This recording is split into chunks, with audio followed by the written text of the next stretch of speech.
माँ को चिंता हुई कि आज उनके पापा पता नहीं 6 बज के क्यों नहीं जगे, लेकिन इतना भी सामर्थ्य न रही कि आवाज लगा सके। खड़ा होना तो बड़ी बात, आवाज लगा के पूछ सके कि आप जगे क्यों नहीं।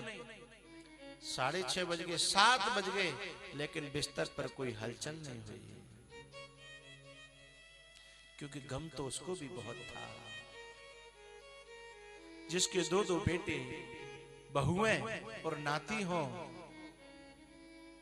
और सेवा अपने हाथों से करनी पड़ रही और तिल तिल करके मर मर के जी रहे हों, वो आदमी सुखी कैसे हो सकता है।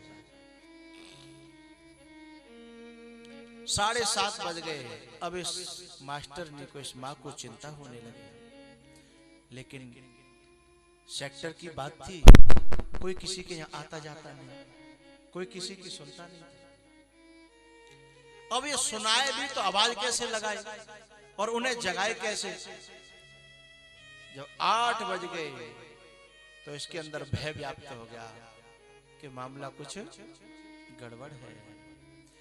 तो ये चल तो सकती नहीं थी, ये उस बेड से इसने अपने आप को नीचे पटका, अपने आप को नीचे पटका और उस बेड की ओर जाने लगी जहां इसका पति था। अपने आप को खचेरती हुई, लुढ़कती हुई जैसे तैसे बेड के नीचे पहुंची और हाथ नहीं चल रहे थे, दांतों से जो कपड़ा था ना जिसे ओढ़ के सोए थे वो कपड़ा खींचा तो देखा उसका पति हमेशा हमेशा के लिए सो चुका था। अब तो सेवा करने वाला पति भी न था। आवाज भी लगाए तो किसको लगाए, जगाए तो किसको जगाए और बुलाए तो किसको बुलाए। ऐसी अब ये भगवान से एक ही बात कह रही थी, ऐसी औलाद भगवान किसी को मत देना, ऐसी माँ किसी को मत बनाना,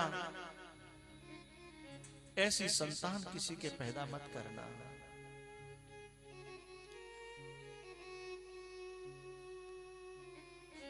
और चारों तरफ देखा कि मैं क्या करूं।